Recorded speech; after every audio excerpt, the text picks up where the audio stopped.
8 grade अभ्यास पुस्तिका कक्षा 7 गणित और इसका आज अध्याय 11 शुरू कर रहे हैं।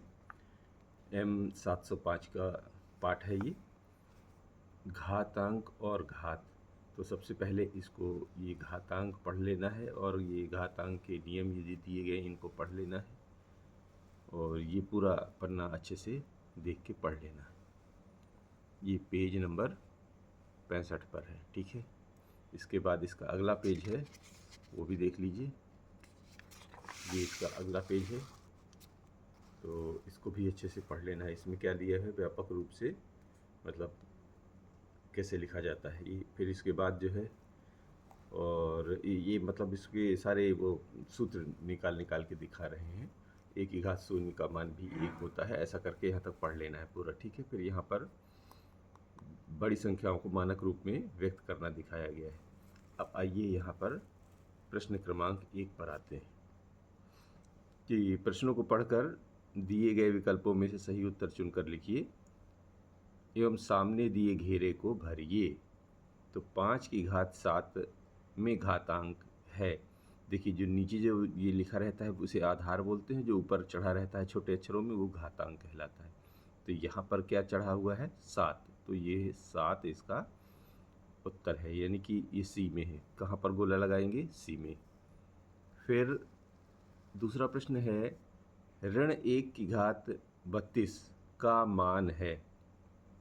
तो अभी जैसे ऊपर अभी किताब पढ़ रहे हो, ये पाठ पढ़े होंगे, उसमें लिखा है कि जो भी किसी भी ऋणात्मक अंक की घात अगर सम संख्या है तो वो धनात्मक होगी, और ऋणात्मक संख्या की घात यदि विषम है तो वो विषम में ऋणात्मक होगी। तो यहाँ पर क्या है, सम संख्या है, तो सम संख्या का मान हमेशा धनात्मक आएगा। यानी जो भी इसका उतने बार हल करने, यानी 1 को तो हल करेंगे 32 बार गुणा तब भी 1 ही आएगा, लेकिन जो चिन्ह है ये ऋण वो धनात्मक हो जाएगा। तो यहाँ पर धन चिन्ह लिखा नहीं जाता, तो इसका एक मान हो गया।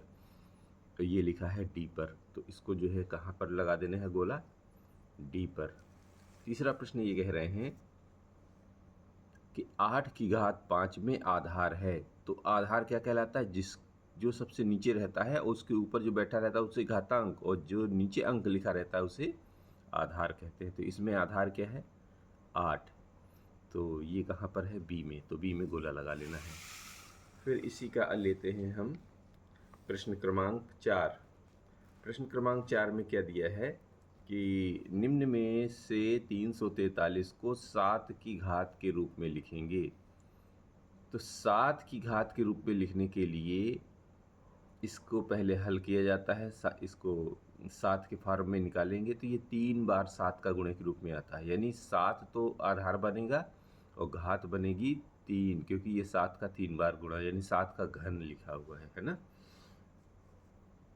तो 7 का घन कहाँ लिखा हुआ है? सी में। तो ये यहाँ पर लिख देंगे, सी को गोला लगा दीजिए। पांचवा ये कह रहे हैं कि 4 गुणे 4 गुणे 4 गुणे 4, यानी 4 बार 4 का गुणा है के लिए आधार 2 लेते हुए घातांकी रूप।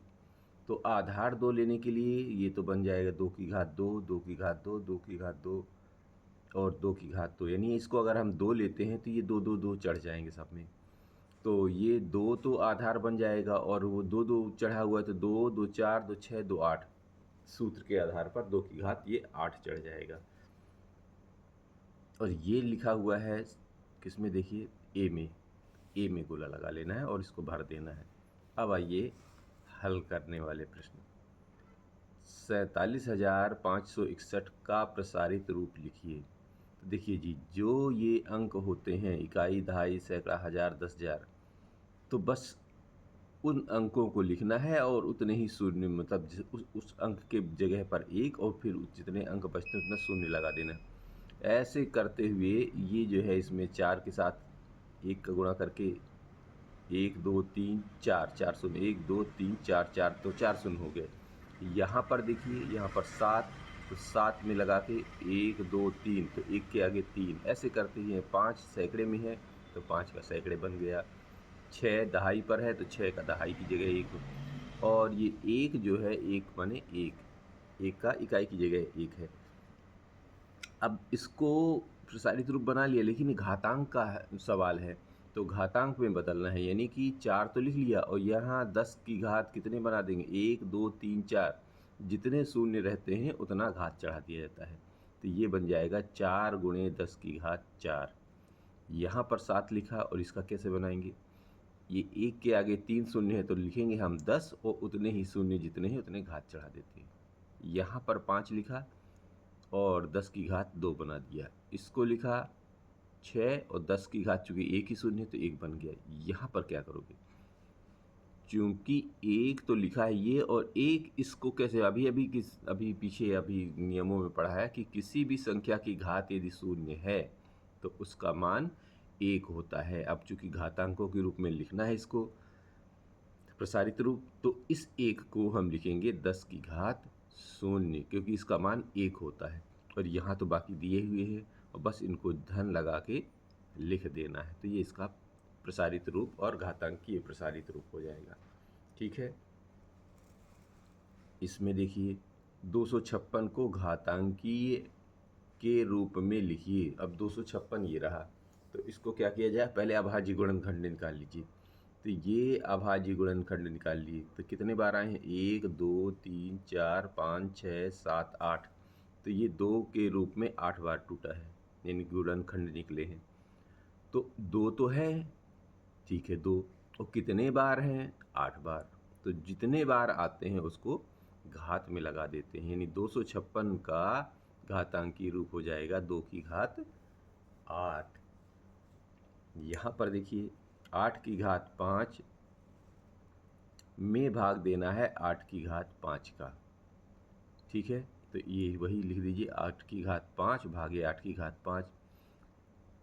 अब ये घातांकी नियम लगाइए, a की घात m और a की घात m का भाग देना है, तो ये जो घात ऊपर जाएगी तो ऊपर वाली घात में घट जाएगी। जब घट जाएगी तो ये 5 में 5 जाके 0 हो जाएगा। और किसी भी संख्या की घात यदि 0 आ जाता है तो उसका मान 1 होता है, जैसे कि अभी अभी आपने यहाँ पर किया था।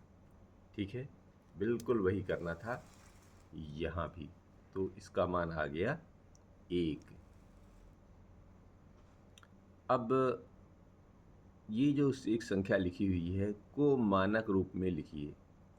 तो यहाँ पर ये 3 4 1, यानी अगर यहाँ पर पढ़ें तो इकाई, दहाई, सैकड़ा, हज़ार, 10,000, लाख, 10 लाख, करोड़, 10 करोड़ और अरब, 3 अरब।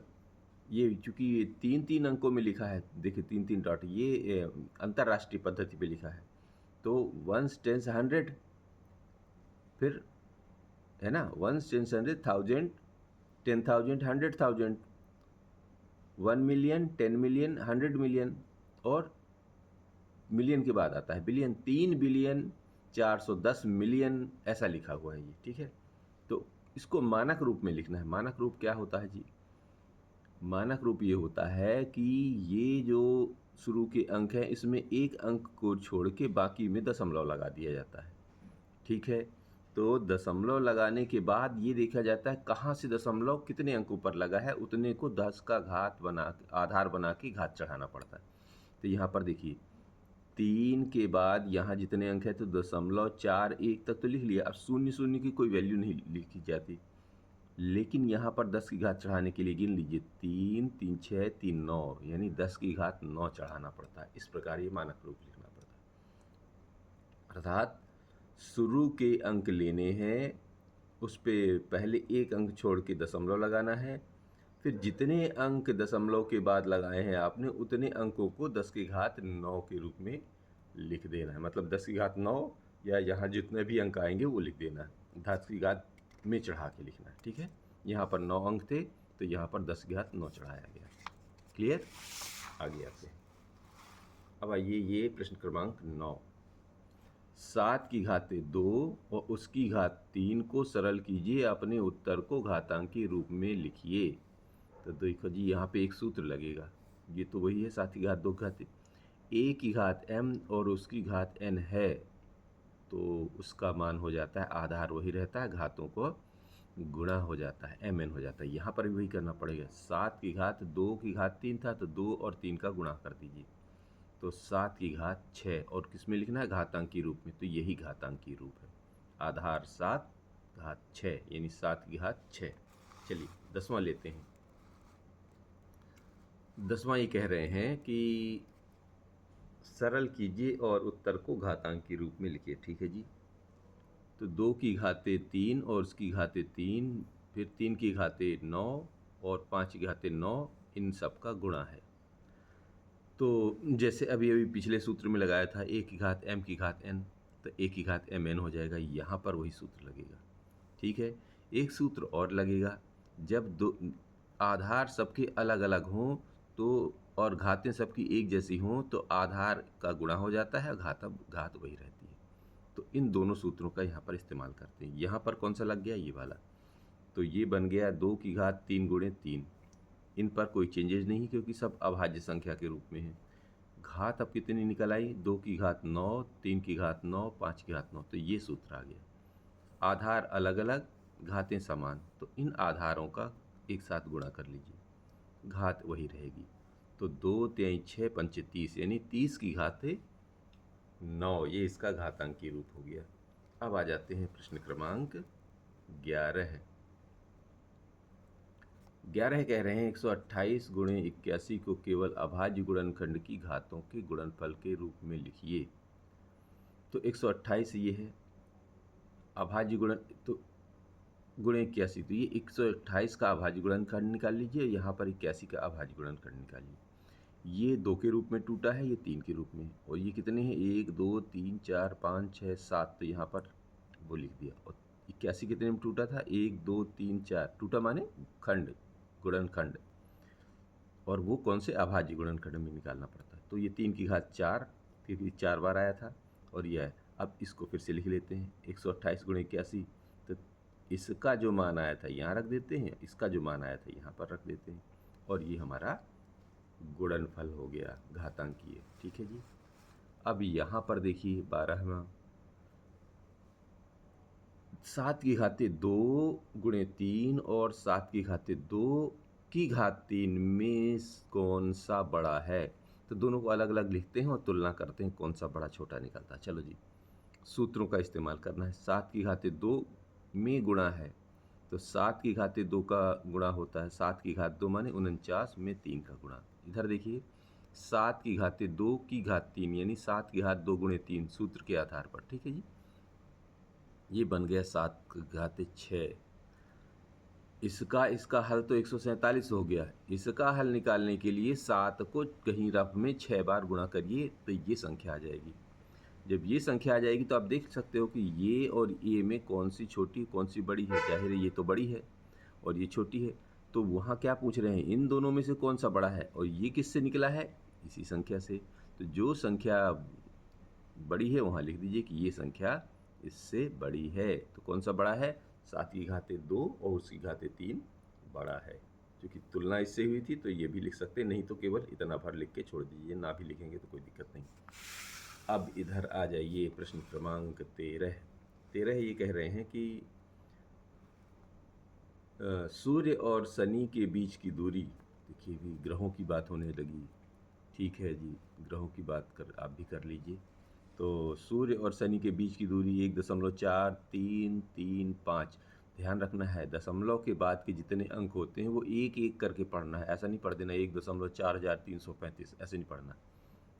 1.4335 गुणे 10 की घात 12 एम फॉर मीटर। ठीक है, मीटर। शनि और यूरेनस के बीच की दूरी 1.439 गुणे 10 की घात 12 मीटर एवं सूर्य एवं पृथ्वी के बीच की दूरी 1.496 गुणे 10 की घात 11 मीटर है। इन तीनों दूरियों में कौन सी अधिकतम है, यानी कौन सी ज़्यादा है ना? किसके बीच की दूरी? तो चलो ये लिख लेते हैं। सूर्य और शनि के बीच की दूरी ये लिख दिया, शनि और यूरेनस के बीच की दूरी ये लिख दिया, सूर्य और पृथ्वी के बीच की दूरी ये लिख दिया। अब इनको क्या करना है? आरोही क्रम में। आरोही क्रम का मतलब होता है तो कौन सबसे छोटा है। देखिए तुलना कर लीजिए। पहले सबसे पहले घात देख लीजिए, तो जिसकी घात सबसे छोटी होगी, ये दोनों घात तो बड़ी बड़ी, तो यही सबसे छोटा हो जाएगा। तो सबसे छोटे वाले को पहले लिख लिया क्योंकि इसकी घात 11 है, तो जाहिर है इससे कम आएगा। अब इन दोनों में कौन सा आएगा, तो देखिए इन दोनों में एक एक दोनों में बराबर है, ठीक है, 4 4 इन दोनों में बराबर है, 3 3 इनमें बराबर है। यहाँ पर देखिए इसमें 3 है, यहाँ पर 9 है, तो जिसका अंक बड़ा होगा वो बड़ा होगा।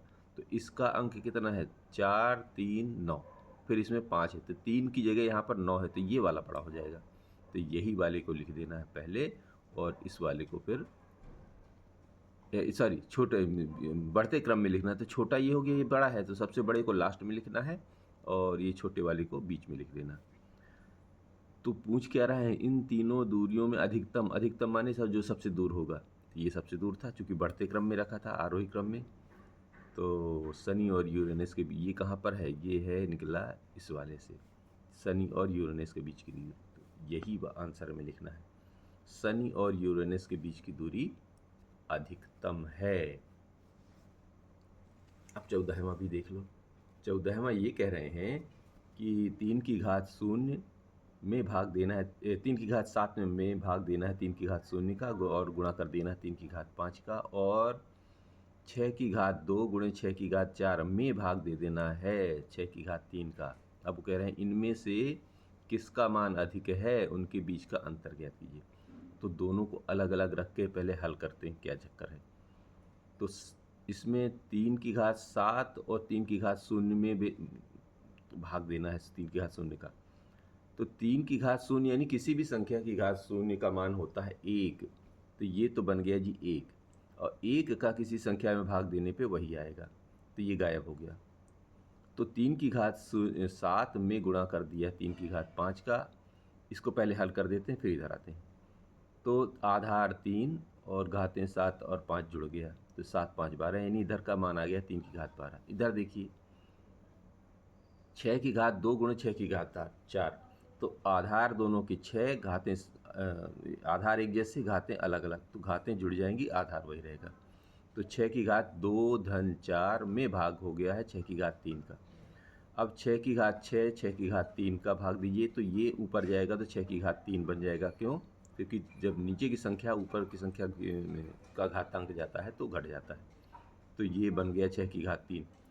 अब 3 की घात 12 और 3 की घात 6, तो 3 की घात 12 का मतलब होता है 3 का 12 बार गुणा करना है, उसको रफ में कहीं करिए तो उसका मान आएगा इतना, और 6 का 3 बार गुणा करने पर ये आएगा 216। तो आप देखिए इसमें कितने अंक हैं, 6 अंक हैं, इसमें 2 अंक, तो जिसमें ज़्यादा अंक होंगे वो बड़ा होगा, तो ये बड़ा हो गया इससे। अब वो क्या कह रहे हैं कि किसका मान अधिक है, तो ये जो है किससे निकला था, इधर वाले से, तो ये वाला बड़ा है का मान अधिक है लिख देना है। फिर इनके बीच का अंतर, तो इन दोनों में से इसमें से इसको घटा दीजिए, जब घटाएंगे तो जो निकल के आएगा वही उसका अंतर हो जाएगा। 15वां नंबर देख लीजिए। पैटर्न बनाकर दर्शाइए कि किसी भी संख्या पर घात 0 का मान 1 होता है। देखो जी, इसके लिए पैटर्न बनाना है, तो पैटर्न यहाँ शुरू करते हैं।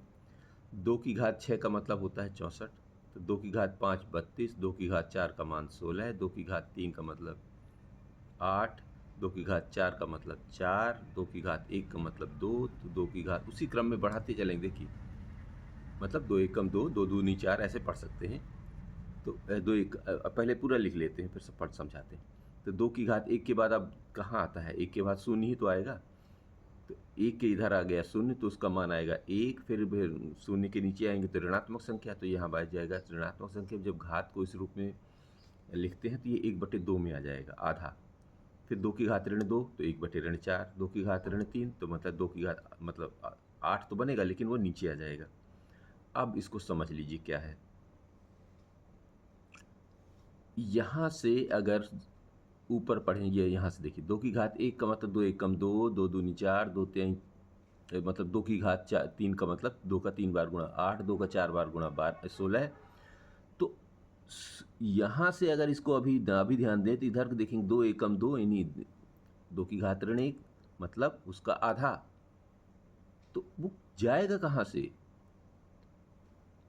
और फिर उसके और आगे जाएंगे तो और आधा होता जा रहा है, यानी तो ये इसका मतलब ये हुआ कि 2 की घात शून्य जो जहाँ से हम ऋणात्मक और धनात्मक में जा रहे हैं, तो यहाँ पर देखिए शून्य के इस पार जा रहे हैं, घात वही ले रहे हैं, पर वो धनात्मक में बदल रहे हैं और यहाँ से बदल रहे हैं तो धनात्मक ऋणात्मक हो जाती है। तो वो जो 2 शून्य बना घात के रूप में, उसका मान ये आया कहाँ से था? ये आया था इसमें से शून्य करने पर। तो 2 में से 2 शून्य करेंगे तो क्या बनेगा? 2 में से शून्य मतलब सॉरी 2 में से शून्य को करने पर उसका मान 1 हो जाता है। तो इस